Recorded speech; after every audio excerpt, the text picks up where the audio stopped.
ಶ್ರೀ ಗುರುಭ್ಯೋ ನಮಃ. ಶ್ರೀ ಗುರು ನೀಲಕಂಠೇಶ್ವರಾಯ ನಮಃ.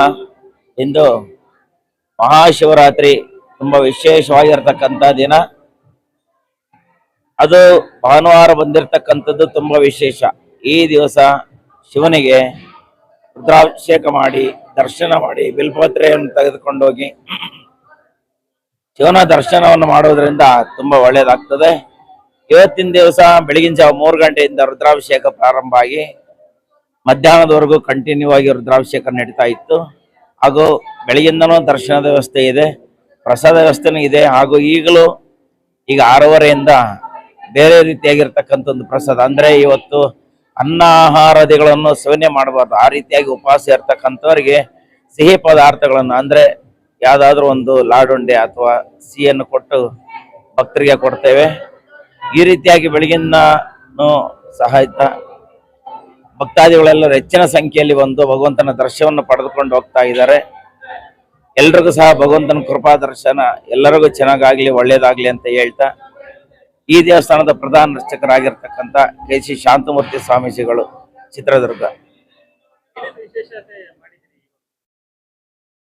ಇವತ್ತಿನ ವಿಶೇಷತೆ ಎಲ್ಲೆಲ್ಲೂ ಶಿವ ಅನ್ನೋ ರೀತಿಯಲ್ಲಿ, ಸರ್ವಂ ಶಿವಮಯಂ ಲಿಂಗ ಮಧ್ಯೆ ಜಗತ್ಸರ್ವಂ ಅನ್ನುವಂತಹ ರೀತಿಯಲ್ಲಿ, ಎತ್ತೆತ್ತ ನೋಡಿದ ರತ್ತತ್ತ ನೀನೇ ದೇವ ಅನ್ನುವಂಥ ರೀತಿಯಲ್ಲಿ ಭಗವಂತ ಕಾಣಬೇಕಂತ ಹೇಳ್ಬಿಟ್ಟು ಈ ದೇವಸ್ಥಾನದಲ್ಲಿ ನೀವೆಲ್ಲರೂ ನೋಡ್ತಾ ಇರೋ ಹಾಗೆ ಯಾವ ಕಡೆ ನೋಡಿದ್ರು ಸಹ ಭಗವಂತನೇ ಕಾಣಬೇಕು, ಆ ರೀತಿಯಾಗಿ ತೋರಿಸ್ತಾ ಇದ್ದೀವಿ ಜನಗಳಿಗೆ. ಹಾಗೂ ಒಳಗಡೆಯೂ ಸಹ ಸ್ವರ್ಣಾಲಂಕಾರ ಭೂಷಿತಾಂಗಿ ಶಿವನನ್ನ ಅಲಂಕಾರದೊಂದಿಗೆ ಅಲಂಕಾರ ಮಾಡಿದ್ದೇವೆ. ಎಲ್ಲರೂ ಸಹ ಬಂದು ಭಕ್ತಾದಿಗಳು ಹೆಚ್ಚಿನ ಸಂಖ್ಯೆಯಲ್ಲಿ ಭಗವಂತನ ದರ್ಶನ ಪಡೆದು ಹೋಗ್ತಾ ಇದ್ದಾರೆ. ತುಂಬಾ ಸಂತೋಷ ಆಗ್ತಾ ಇದೆ. ಚಿತ್ರದುರ್ಗದ ಶ್ರೀ ನೀಲಕಂಠೇಶ್ವರ ಸ್ವಾಮಿ ದೇವಸ್ಥಾನದಲ್ಲಿ ಈ ವರ್ಷದ ವಿಶೇಷ ಎಲ್ಲ ಲಿಂಗ ಬಾಗಿಲುಗಳಾಗಿದ್ದಾವೆ. ಅದು ವಿಶೇಷವಾಗಿರುವಂಥದ್ದು. ಪ್ರತಿ ವರ್ಷ ಶಿವರಾತ್ರಿಯನ್ನ ನಡೆಸ್ಕೊಂಡು ಬರ್ತಾ ಇದ್ವಿ. ಬೆಳಿಗ್ಗೆ ಸಾಮೂಹಿಕ ರುದ್ರಾಭಿಷೇಕ ಇರ್ತದೆ. ಸುಮಾರು 1,2,000 ಜನ ಸಾಮೂಹಿಕ ರುದ್ರಾಭಿಷೇಕವನ್ನ ಮಾಡಿದ್ದಾರೆ. ಬೆಳಗ್ಗೆ ನೀಲಕಂಠೇಶ್ವರ ಸ್ವಾಮಿಗೆ ವಿಶೇಷ ಅಲಂಕಾರ, ಹೂವಿನ ಅಲಂಕಾರ ಇತ್ತು. ಮತ್ತು ಇವಾಗಲೂ ಕೂಡ ಹೂವಿನ ಅಲಂಕಾರ ವಿಶೇಷವಾಗಿರುವಂಥ ಬೇರೆ ಅಲಂಕಾರವನ್ನು ಮಾಡಿದ್ದಾರೆ. ಹಾಗೆ ಪ್ರತಿಯೊಬ್ಬ ಭಕ್ತರು ಕೂಡ ಸರತಿ ಸಾಲಿನಲ್ಲಿ ಬಂದು ದೇವರ ದರ್ಶನವನ್ನು ಪಡೆದು ದೇವರ ಕೃಪೆಗೆ ಪಾತ್ರರಾಗ್ತಾ ಇದ್ದಾರೆ. ಚಿತ್ರದುರ್ಗದಲ್ಲಿ ವಿಶೇಷವಾಗಿರುವಂಥದ್ದು ಹಳೆಯ ದೇವಸ್ಥಾನ ಶ್ರೀ ನೀಲಕಂಠೇಶ್ವರ ಸ್ವಾಮಿ ದೇವಸ್ಥಾನ. ಅಂತಹ ಒಂದು ದೇವಸ್ಥಾನ, ಇತಿಹಾಸವುಳ್ಳ ಒಂದು ದೇವಸ್ಥಾನ. ಆ ದೇವಸ್ಥಾನದಲ್ಲಿ ಈಗಾಗಲೇ ಪೋಸ್ಟ್ ಆಫೀಸ್ನವರೆಗೂ ಸಹ ಕ್ಯೂ ನಿಂತಿದೆ. ಬೆಳಗ್ಗಿಂದ ಸುಮಾರು ಬೆಳಗ್ಗೆ 3:30ಗೆ ಶುರುವಾಗಿರುವಂಥದ್ದು ಅಭಿಷೇಕ. 10:30, 11 ಗಂಟೆವರೆಗೂ ಅಭಿಷೇಕ ನಡೀತು. ನಂತರ ಈಗ ದರ್ಶನಕ್ಕೆ ಕ್ಯೂ ನಿಂತ್ಕೊಂಡು ಜನ ದರ್ಶನವನ್ನು ಪಡಿತಾ ಇದ್ದಾರೆ. ಪ್ರತಿಯೊಬ್ಬ ಭಕ್ತರಿಗೂ ಕೂಡ ಇಲ್ಲಿ ಏನೇನು ಪೂಜೆಗಳು ನಡೀತವೆ ಅನ್ನೋದ್ರ ಬಗ್ಗೆ ಮಾಹಿತಿಯನ್ನು ಕೊಡುವಂತ ಕೆಲಸವನ್ನು ಸಹ ಮಾಡ್ತೀವಿ. ವಿಶೇಷವಾಗಿ ಪ್ರತಿ ದಿವಸ ನಿತ್ಯ ರುದ್ರಾಭಿಷೇಕ ಇರ್ತದೆ.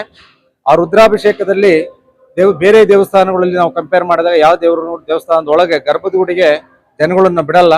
ನಮ್ಮಲ್ಲಿ ಪ್ರತಿಯೊಬ್ಬರಿಗೂ ಕೂಡ ಶುಚಿಯಾಗಿ ಬಂದಂಥವ್ರೆಲ್ಲರಿಗೂ ಕೂಡ ಗರ್ಭದ ಗುಡಿಗೆ ಬಿಟ್ಟು ದೇವರನ್ನ ಮುಟ್ಟಿ ಪೂಜೆ ಮಾಡಿಸ್ತೀವಿ. ವಿಶೇಷವಾಗಿರುವಂಥದ್ದು ಶಿವರಾತ್ರಿ ಅಂತಲೇ ಅಲ್ಲ, ಪ್ರತಿನಿತ್ಯ ರುದ್ರಾಭಿಷೇಕ ಇರ್ತದೆ. ಆ ಅಭಿಷೇಕಕ್ಕೆ ಎಲ್ಲರೂ ಕೂಡ ಪಾಲ್ಗೊಳ್ಳಬಹುದು.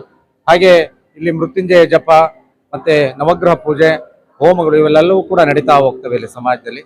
ಹಾಗೆ ಗ್ರಹಣದಂತ ಸಂದರ್ಭದಲ್ಲಿ ಬೇರೆ ದೇವಸ್ಥಾನಗಳಲ್ಲಿ ಬಾಗಿಲಾಗ್ತಾರೆ. ನಮ್ಮ ದೇವಸ್ಥಾನದಲ್ಲಿ ಯಾವುದೇ ಕಾರಣಕ್ಕೂ ಗ್ರಹಣದಲ್ಲೂ ಕೂಡ ಬಾಗಿಲಾಕಲ್ಲ. ದೇವ್ರ ದರ್ಶನ, ವಿಶೇಷವಾಗಿ ದೇವ್ರ ದರ್ಶನ ಇರ್ತದೆ. ಹಾಗಾಗಿ ಪ್ರತಿಯೊಬ್ಬ ಭಕ್ತರು ಕೂಡ ಈ ದೇವಸ್ಥಾನಕ್ಕೆ ಬಂದು ಎಲ್ಲವನ್ನು ಭಕ್ತನಲ್ಲಿ ದೇವರಲ್ಲಿ ಕೇಳ್ಕೊಂತ ಹೋಗ್ತಾರೆ. ಹಾಗೆ ಯಾವುದೇ ರಾಜಕೀಯ ಸಮಾರಂಭಗಳು ನಡೀಬೇಕು ಅಂದ್ರೂ ಕೂಡ ನಮ್ಮ ದೇವಸ್ಥಾನದಿಂದ ಪ್ರಾರಂಭವಾಗ್ತದೆ. ಅದು ಅತಿ ಮುಖ್ಯವಾಗಿರುವಂತ ಬಹಳ ವರ್ಷಗಳಿಂದ ನಡ್ಕೊಂಡ್ ಬಂದಿರುವಂತದ್ದು ಈ ದೇವಸ್ಥಾನದ ವಿನ್ಮಯಾನಂದ ಅಂತೇಳಿ ವೀರಶೈವ ಸಮಾಜದ ವ್ಯವಸ್ಥಾಪಕನಾಗಿ ಕೆಲಸವನ್ನ ನಿರ್ವಹಿಸ್ತಾ ಇದ್ದೀನಿ. ಪ್ರಯುಕ್ತ ಶ್ರೀ ಸಾಯಿ ಡೆವಲಪರ್ಸ್ ಇಂದ ಮಾರುತಿ ಅಂಡ್ ಫ್ರೆಂಡ್ಸ್ ಟೀಮ್ ಇಂದ ಸತತ 20 ವರ್ಷದಿಂದ ಪ್ರಸಾದ ಹಂಚುತ್ತಾ ಇದ್ದೇವೆ. ಎಲ್ಲರೂ ಪ್ರಸಾದ ತಗೊಂತ ಶಿವನ ಭಕ್ತಿ ಪ್ರಯತ್ನಿಸ್ತಾರೆ.